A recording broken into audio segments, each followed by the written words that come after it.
नमस्कार, मैं डॉक्टर सुशील आपके सामने फिर मुखातिब हूँ कुछ पेशेंट अवेयरनेस वीडियो लेके। जैसा कि मैंने लास्ट वीडियो बनाया था इसके 20 पे, चूँकि इस समय जाड़े का मौसम है और कुछ बीमारियां जो होती हैं इस मौसम में आपको ज़्यादा देखने को मिलती हैं। दिसंबर का महीना है, हालांकि मैं प्रयागराज में नहीं हूँ, ये मुंबई का जुहू बीच है और यहाँ पे टेम्परेचर काफ़ी एम्बिएंट है। आप देख सकते हैं कि मैं टी शर्ट में घूम रहा हूँ। खैर एनीवे, आज जिस बीमारी को लेके मैं चर्चा करना चाहूँगा वो है सोरायसिस। आपने नाम सुना होगा इस बीमारी का, और आपको बता दूं कि एक बहुत ही कॉमन बीमारी है। और अगर हम दुनिया की बात करें तो दुनिया के हर कंटिनेंट में, हर जगह ये बीमारी पाई जाती है। अगर हम यूरोपीय या अमेरिकन देशों की बात करें तो सोरायसिस वहाँ पे ज़्यादा पाई जाती है, करीब 2 से 4% पॉपुलेशन में। लेकिन जो गर्म कंट्रीज़ हैं, जैसे अफ्रीकन कंट्री हैं या एशियन कंट्री हैं, वहाँ पे सोरायसिस का इंसिडेंस जो होता है वो थोड़ा सा कम होता है। पश्चिमी देशों के बराबर यहाँ पे सोरायसिस की बीमारी उतनी ज़्यादा नहीं पाई जाती है। तो सबसे पहले हम सोरायसिस जानेंगे कि वो ये होता कैसे है। तो सोरायसिस जो बीमारी होती है ये एक अंदरूनी बीमारी है। यूँ कह लीजिए कि बहुत सारे फैक्टर्स होते हैं जो कि सोरायसिस को जनरेट करते हैं शरीर में। तो उसमें से कुछ फैक्टर्स होते हैं जिसको हम कहते हैं कॉम्प्लेक्स फैक्टर्स। तो इसमें जेनेटिक फैक्टर्स भी हो सकता है, आपके परिवार में, आपके जो ब्लड रिलेशन में आपके माता पिता को अगर सोरायसिस की प्रॉब्लम रही होगी तो आपको होने के ज़्यादा चांसेस हैं। एक पेरेंट को होता है तो कम चांसेस है, लेकिन दोनों पेरेंट्स को अगर होता है तो फिर ज़्यादा चांसेस हैं इसके। कुछ एनवायरमेंटल फैक्टर्स होते हैं, मतलब जो वातावरण के जो फैक्टर्स होते हैं उनकी हम बात करें तो बहुत सारी चीज़ें हो सकती है। इन्फेक्शन, चाहे वो बैक्टीरियल इन्फेक्शन हो, चाहे वो वायरल इन्फेक्शन हो, या जो और जो फैक्टर्स होते हैं हमारे, जैसे कि आर्द्रता या ह्यूमिडिटी या ड्राइनेस या ठंड। तो जहाँ पे भी ठंड का मौसम होता है और आर्द्रता कम होती है, मतलब मौसम ड्राई होता है, वहाँ सोरायसिस की ज़्यादा संभावना होती है। इसके अलावा स्ट्रेस फैक्टर्स, ट्रॉमा, मतलब आपको चाहे फिज़िकल स्ट्रेस है या आपको साइकोलॉजिकल स्ट्रेस है, वो सोरायसिस को और ज़्यादा बढ़ा सकता है या पैदा कर सकता है। और हम बात करें तो कभी कभी जहाँ पे सन एक्सपोजर कम होता है, सन एक्सपोजर थोड़ा सा सोरायसिस से बचाता है, लेकिन ऐसा कुछ नहीं है कि बहुत ज़्यादा धूप में रिलेशन है इसका। लेकिन हाँ, कुछ दवाइयाँ होती हैं जो कि हम धूप में देते हैं जिससे सोरायसिस की ठीक होने की संभावना ज़्यादा होती है। इसके अलावा कुछ दवाइयाँ होती हैं, अगर आपको कुछ और बीमारियों की दवाइयाँ चल रही हैं, जैसे हार्ट की कुछ बीमारियाँ होती हैं जिसको हम बीटा ब्लॉकर्स कहते हैं, या कुछ साइकोलॉजिकल इलनेस की बीमारियाँ होती हैं, साइकेट्री की बीमारियाँ होती हैं, लिथियम, या कुछ बीमारियाँ होती हैं जैसे जिसमें हम एंटी मलेरियल ड्रग्स ज़्यादा समय के लिए देते हैं, जैसे हड्डी से या जोड़ों से रिलेटेड बीमारियाँ होती हैं जिसमें हाइड्रोक्सी क्लोरोक्विन नाम की दवा होती है या क्लोरोक्विन दवा होती है। इन दवाओं के अत्यधिक सेवन से भी सोरायसिस हो सकता है। इसके बाद तीसरा फैक्टर्स होता है इम्यूनोलॉजिकल फैक्टर्स। इम्यून फैक्टर्स क्या होते हैं? जो हमारा शरीर में हमारी जो एक सुरक्षा प्रणाली होती है जिसको हम इम्यून सिस्टम कहते हैं, कभी कभी ये बहुत सारी चीज़ों को, जो भी हमारे शरीर में चीज़ें आ रही हैं, एलर्जेंस हैं, इन्फेक्शंस हैं, या जो हमने कहा कि दवाइयाँ हैं, इनको एबनॉर्मल तरीके से प्रोसेस करता है, और जिसकी वजह से ये एक इम्यून रिएक्शन होता है शरीर में, जिसकी वजह से सोरायसिस शुरू हो सकती है। तो ये मोटा मोटी कुछ फैक्टर्स हैं, कारण है जिसकी वजह से ये सोरायसिस होता है। और भी बहुत सारे टेक्निकल फैक्टर्स हैं जो कि बताना थोड़ा सा मुश्किल है, क्योंकि वो थोड़े से कॉम्प्लेक्स होते हैं। कौन सी सेल्स है इम्यून सिस्टम में, बेसिकली जो टी सेल्स होती हैं उसके ओवर एक्टिवेशन से सोरायसिस हमारे शरीर में होता है। तो ये जो कारण है, और हम आएंगे इसके लक्षणों पे। तो सोरासिस में होता क्या है कि जब हमारे शरीर, हालांकि ये किसी भी हिस्से में हो सकता है, लेकिन कुछ एरियाज होते हैं शरीर के जहाँ पे ये ज़्यादा पाया जा सकता है। उनमें से जो भी एक्सटेंसर सर्फेसेस का मतलब होता है कि जैसे एल्बो हो गया, नीज घुटने के पास हो गए, और स्कैल्प सर हो गया हमारा, back, lower back specially, just जो ग्लूटियल एरिया जो होता है हमारा, इंटरग्लूटियल एरियाज, इसके अलावा हाथ पैरों में ये ज़्यादा होता है। शरीर के और भी हिस्सों को ये इन्वॉल्व कर सकता है, जैसे कभी कभी ये जेनाइटल एरिया को भी इन्वॉल्व कर सकता है, मुंह के अंदर भी सोरासिस हो सकता है, होठों को इन्वॉल्व कर सकता है। तो आम तौर पे शरीर के किसी भी हिस्से को ये इन्वॉल्व कर सकता है। कभी कभी सोरासिस हमारे पूरे शरीर में फैल जाता है, यूँ समझिए कि पूरे सर से लेकर पैर तक, तो उसको हम एरिथ्रोडर्मा कहते हैं। एरिथ्रोडर्मा हालांकि बहुत सारी अलग चीज़ों से भी हो सकता है, लेकिन सोरासिस एक इम्पॉर्टेंट बीमारी है जिसकी वजह से एरिथ्रोडर्मा हो सकता है। इसके अलावा हमारे नाखून जो होते हैं ये भी सोरासिस में इन्वॉल्व हो सकते हैं, उनका शेप खराब हो सकता है, उसमें छोटे छोटे छेद या पिटिंग जिसको हम कहते हैं उस तरह की अपीयरेंस आ सकते हैं।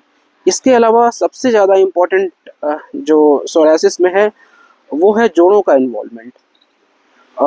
यूँ मान के चलिए अगर 100 मरीज हैं सोरासिस के, तो उसमें 30 मरीज मतलब 30% चांसेस होते हैं कि ये उनका जोड़ों का इन्वॉल्वमेंट हो सकता है। ज़्यादा ये जो इन्वॉल्व करता है ये हाथ और पैर के जो छोटे जॉइंट्स होते हैं उनको इन्वॉल्व करता है, लेकिन बड़े जॉइंट्स जैसे घुटने, एल्बो, शोल्डर, रीढ़ की हड्डियाँ ये भी इसमें इन्वॉल्व हो सकती है। लेकिन अक्सर जो जोड़ों का इन्वॉल्वमेंट होता है वो क्रॉनिक मतलब लॉन्ग स्टैंडिंग सोरासिस के केसेस में 10-20 साल अगर सोरासिस के हो गए हैं तो फिर देखने को मिलता है। लेकिन कभी कभी जो सोराटिक आर्थराइटिस होती है वो सोरासिस जो स्किन की बीमारी होती है उसके साथ साथ भी आ सकती है। तो ये इसके जो कुछ लक्षण हो गए जो हमने आपको बताया। तीसरी एक चीज़ होती है जो फैलने की संभावना होती है। आमतौर पे लोग जब आते हैं तो हमेशा पूछते हैं कि डॉक्टर साहब अगर हमें है तो हमारे बच्चों को तो नहीं हो जाएगा, या हमारी स्पाउस, हमारी पत्नी या पति को तो नहीं हो जाएगा। तो सोरासिस फैलने वाली बीमारी नहीं है, ये कॉन्टाजियस या कम्युनिकेबल डिजीज़ नहीं है, और छूने से, साथ में रहने से, स्किन टू स्किन कांटेक्ट से ये नहीं फैलती है। हाँ, जेनेटिक हमने शुरू में ही बताया था कि जेनेटिक ट्रांसमिशन अगर आपको है तो आपके बच्चों को होने की संभावना ज़्यादा होती है। रही बात प्रोग्नोसिस की, लोग अक्सर पूछते हैं क्योंकि डॉक्टर साहब हम कब ठीक होंगे, कितना समय लग सकता है। तो देखिए इसमें ये एक बहुत ही जटिल प्रश्न है, इसका आंसर करना भी थोड़ा सा मुश्किल हो जाता है, लेकिन यूँ समझिए कि ये एक लाइफ लॉन्ग बीमारी है, पूरी लाइफ ये चल सकती है। और इस बीच में बीमारी में कई सारे जिसको हम कहते हैं कि एक्स एसर्बेशंस एंड रेमिशंस हो सकते हैं, मतलब बीच में बीमारी हो सकता है बिल्कुल गायब हो जाए, बिल्कुल ठीक है, फिर कभी से अचानक से ये उभर सकती है।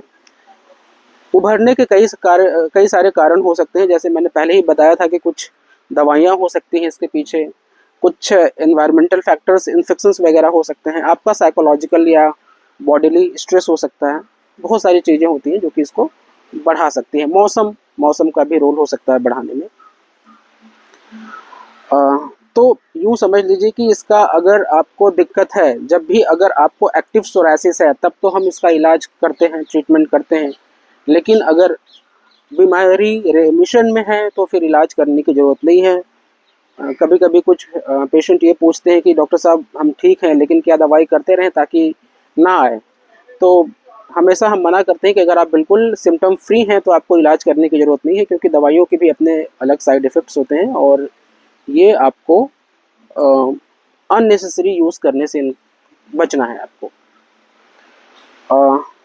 दूसरी बात ये है कि जब हम इलाज से संबंधित कि बहुत सारे लोग ये कहते हैं कि डॉक्टर साहब, जब हम ठीक नहीं होंगे तो इलाज क्यों करें। तो देखिए, ये आपकी चॉइस है कि आपको इलाज करना है या नहीं करना है। लेकिन एक मैं आपको बात बताऊं कि जो भी स्किन की बीमारियां होती हैं आपको दिखती हैं। अगर आपको डायबिटीज़ है, आपको हाइपरटेंशन है, आपको कोई लंग्स की बीमारी है या कोई कोई और भी बीमारी है, तो वो किडनी की बीमारी है, कुछ भी है, मान लीजिए आपको साइकोलॉजिकल बीमारी है, कुछ भी, तो ये दिखती नहीं है। बाहर से देखने वाला इंसान आपको ये नहीं समझ पाएगा कि आपको कोई अंदरूनी बीमारी है। लेकिन जो स्किन की बीमारियां होती हैं दिखती हैं।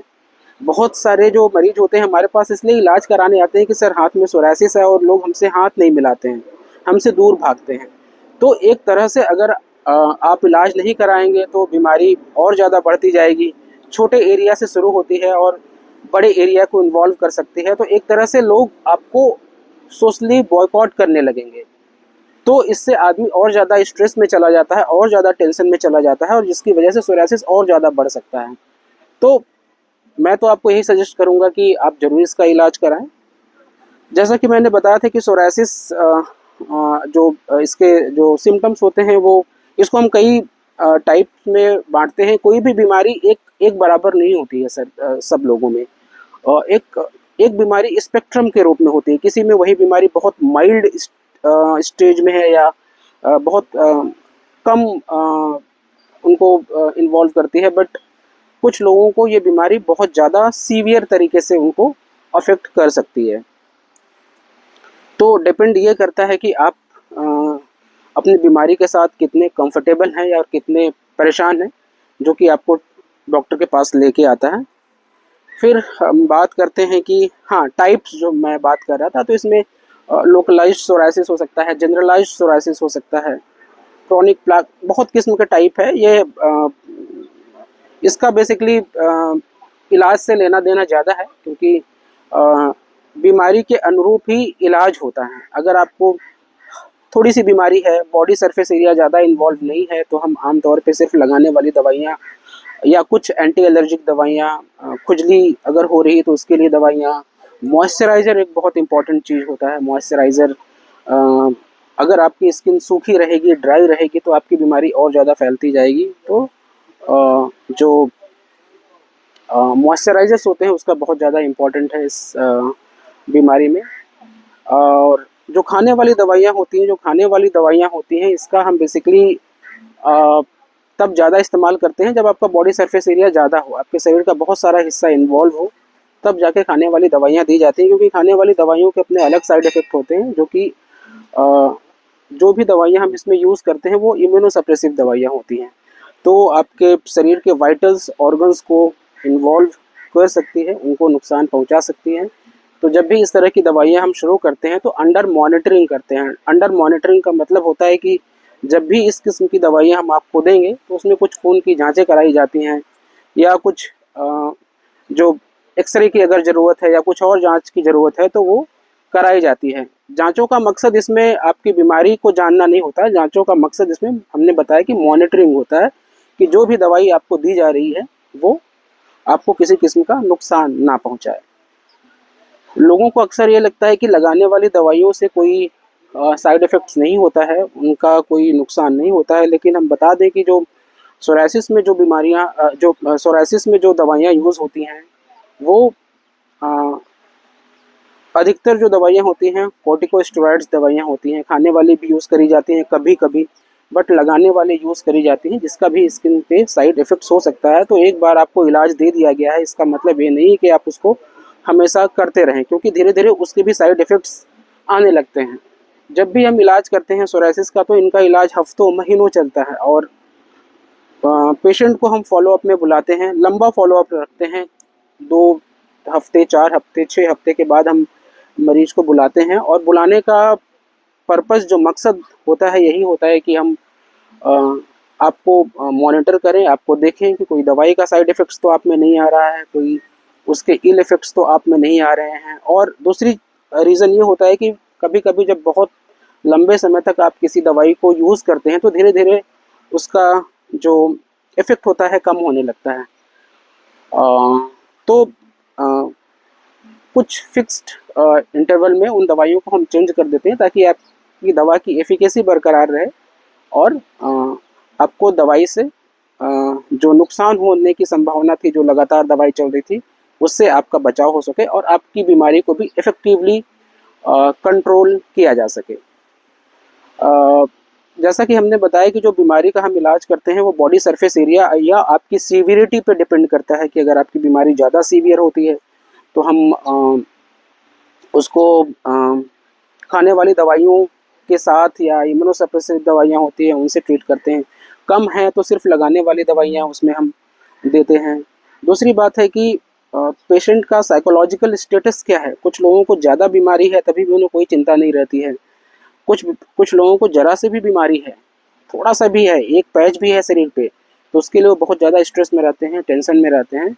तो जो हमारा जो दवाई देने का जो ये जो सिस्टम है वो आपके साइकोलॉजिकल आपका मेंटल स्टेटस पे भी डिपेंड करता है कि हमको आपको क्या देनी है। कभी कभी ऐसा होता है कि आपके लाइफ में कुछ इम्पोर्टेंट इवेंट आने वाले हैं, कुछ शादी होनी है, सगाई होने वाली है, आपके शरीर पे विजिबल एरियाज़ में, जैसे अगर आपके कपड़े के अंदर है तो फिर भी आप थोड़ा सा कंफर्टेबल रहते हैं कि चलो दिख नहीं रहा है, लेकिन अगर आपको ऐसे बॉडी पार्ट्स में, हाथ में, कभी कभी चेहरे पे या किसी और एरिया में है जो कि कपड़ों से ढका नहीं जा सकता है और शादी होने वाली है, कोई बड़ा इवेंट होने वाला है, फोटोग्राफी होने वाली है, तो ऐसे समय में जो दवाइयाँ होती हैं, कुछ बहुत फास्ट एक्टिंग दवाइयाँ होती हैं जो कि कॉस्टली भी होती हैं, तो ऐसे पेशेंट में हमें उन्हें इस तरह की दवाइयाँ देनी पड़ती हैं। कुछ लोगों का ये होता है कि नहीं, हमें कोई हड़बड़ी नहीं है और जैसे हमने कहा कि दवाई बहुत किस्म की होती है, कुछ महंगी दवाइयाँ होती हैं, कुछ सस्ती दवाइयाँ होती हैं, कुछ बहुत जल्दी काम करती हैं, कुछ थोड़ा सा डिले करके काम करती हैं। तो जो पेशेंट का जो एक सोशल स्टेटस है या जो मेंटल स्टेटस है या जो फिर उनका फिजिकल स्टेटस है, उसको देखते हुए दवाइयाँ हम चेंज करते रहते हैं। तो मेरे ख्याल से सोरासिस को लेके मेरे मन में जितने थे कि आपको जानना चाहिए, आपको समझना चाहिए, वो मैंने आपको बता दिया है। अगर आपको लगता है कि नहीं, अगर कुछ क्वेरी हो, आपको लगता है कि नहीं हमें ये चीज़ जानना था या हमें कुछ और जानने की इच्छा है इसके बारे में, तो आप कमेंट में आप टाइप कर सकते हैं। मैं कोशिश करूँगा कि उनका आंसर्स करूँ। धन्यवाद।